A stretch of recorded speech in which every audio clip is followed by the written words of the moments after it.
ஒரு குழந்தையோட எதிர்காலம் அவங்களோட முதல் 1000 நாட்கள்ல இருக்குன்னு சொன்னா நீங்க நம்புவீங்களா? எஸ். ஒரு குழந்தையோட எதிர்காலம் அவங்க கன்சீவ் ஆனதுலேருந்து அவங்களோட 2வது பிறந்த நாள் வரைக்கும், அவங்களோட மூளை வளர்ச்சி, அவங்களோட இம்யூனிட்டி, ஈவன் அவங்களோட ஃப்யூச்சர் ஹெல்த் இது எல்லாமே அந்த முதல் 1000 நாட்கள்ல இருக்கு. எக்ஸாம்பிள் ஒரு குழந்தைக்கு அவங்களோட பிரெயின் டெவலப்மெண்ட் 80% கிட்ட அவங்களோட 2வது வயசுக்கிட்டே வளர்ந்துடும்.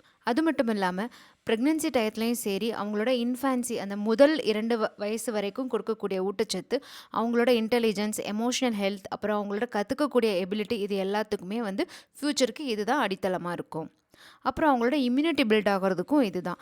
முதல் 2 வருஷத்தில் போடக்கூடிய தடுப்பூசி வந்து ரொம்ப ரொம்ப முக்கியம். அதே மாதிரி முதல் 2 வருஷத்தில் வந்து புவர் நியூட்ரிஷன், சரியான பேலன்ஸ்டான ஃபுட்டு இல்லாமல் ரொம்ப ஜங்க் ஃபுட்டு, சுகர் ஐட்டம் இதெல்லாம் கொடுக்குறனால அவங்களுக்கு ஃப்யூச்சரில் டயபெட்டிஸ், ஹார்ட் டிசீஸ், ஒபிசிட்டி இதெல்லாம் வரதுக்கு சான்சஸ் இருக்குது.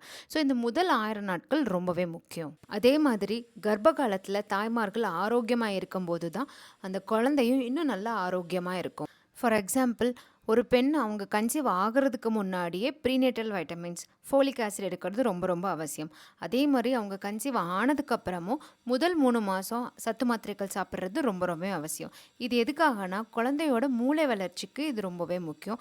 ஏன்னா மூளை வளர்ச்சி குன்றிய குழந்தைங்கள்லாம் பிறக்கிறதுக்கு காரணமாக இருக்கிறது வந்து இந்த ஃபோலிக் ஆசிடும் அயன் சத்தும் கம்மியாக இருக்கிறதுனால, இப்படி நம்ம ஒரு சின்ன விஷயமான ஃபோலிக் ஆசிட், அயன் டேப்லெட் இதெல்லாம் எடுத்துக்கிறதுனால இந்த மாதிரி காம்ப்ளிகேஷனை நம்மளால் அவாய்ட் பண்ணிக்க முடியும். அது மட்டும் இல்லாமல் நிறைய தாய்மார்கள் வந்து அவங்க ரெகுலராக செக்கப்புக்கு போகிறது கிடையாது, கரெக்டான ஸ்கேன்ஸ் பண்ணுறது கிடையாது. ஸ்கேன் பண்ணால் குழந்தைக்கு ஏதாவது ஆபத்தாகும்னு நினைக்கிறாங்க. அந்த மாதிரியெல்லாம் கிடையவே கிடையாது.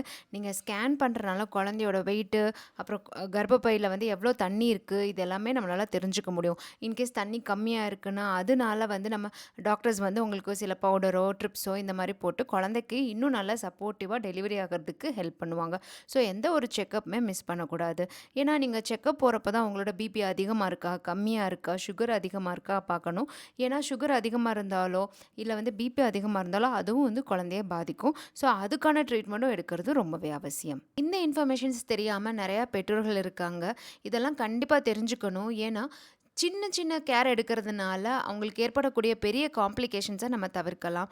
ஏன்னா இன்னும் நிறையா இடங்களில் மெட்டர்னல் அண்ட் நியோனேட்டல் டெத்து இல்லை காம்ப்ளிகேஷன் இதெல்லாமே நடந்துகிட்ருக்கு. ஒவ்வொரு வருஷமும் WHO ஏப்ரல் 7ஆம் தேதி வேர்ல்டு ஹெல்த் டேன்னு செலிப்ரேட் பண்ணுவாங்க. அன்னைக்கு ஒவ்வொரு டாபிக் இல்லை தீம் எடுத்து மக்களுக்கு விழிப்புணர்வு ஊட்டுவாங்க. இந்த வருஷத்துக்கான உலக சுகாதார நாளில் தலைப்பு என்னன்னு பார்த்தீங்கன்னா, ஆரோக்கியமான தொடக்கங்கள், நம்பிக்கையுள்ள எதிர்காலங்கள் அப்படிங்கிற தலைப்பில் இந்த வருஷத்துக்காக உலக சுகாதார தினமாக நம்ம வந்து செலிப்ரேட் பண்ணுறோம். இது வந்து எதுக்காகனா, இன்னும் நிறைய இடங்களில் தாய்மார்களுக்கும் சரி, குழந்தைக்கும் சரி கர்ப்பகாலத்தில் ஏற்படக்கூடிய காம்ப்ளிகேஷனால் இன்னும் சஃபர் ஆகிறாங்க. அதெல்லாம் குறைக்கணுங்கிற நோக்கத்துக்காக தான் இந்த விழிப்புணர்வு நாள். ஸோ ஒரு குழந்தையோட எதிர்காலத்துக்கு அந்த குழந்தையோட அம்மா அவங்க கன்சீவ் ஆகிறதுக்கு முன்னாடி இருந்தும் சரி, கன்சீவ் ஆன டயத்துலையும் சரி, டெலிவரிக்கு அப்புறமும் சரி, அவங்கள பார்த்துக்கிறது ரொம்பவே முக்கியம். அதுக்கு இந்த கம்யூனிட்டியில் இருக்கிற நம்மளும் சேர்ந்து அவங்களுக்கு சப்போர்ட் பண்ணுறது ரொம்ப ரொம்ப முக்கியம். குழந்தையோட எதிர்காலத்துக்கு அவங்க அம்மா மட்டும் முக்கியம் இல்லை, அவங்களோட அப்பா, அவங்க வீட்டில் இருக்கிறவங்க, சொல்லப்போனால் இந்த கம்யூனிட்டி, அதாவது இங்கே நம்ம இருக்கிற எல்லாருமே ஒரு குழந்தையோட எதிர்காலத்துக்கு ரொம்ப முக்கியம். ஏன்னா இப்போ இருக்கிற குழந்தைங்க தான் அடுத்த ஜென்ரேஷன், அவங்க தான் அடுத்த கம்யூனிட்டியும் கூட.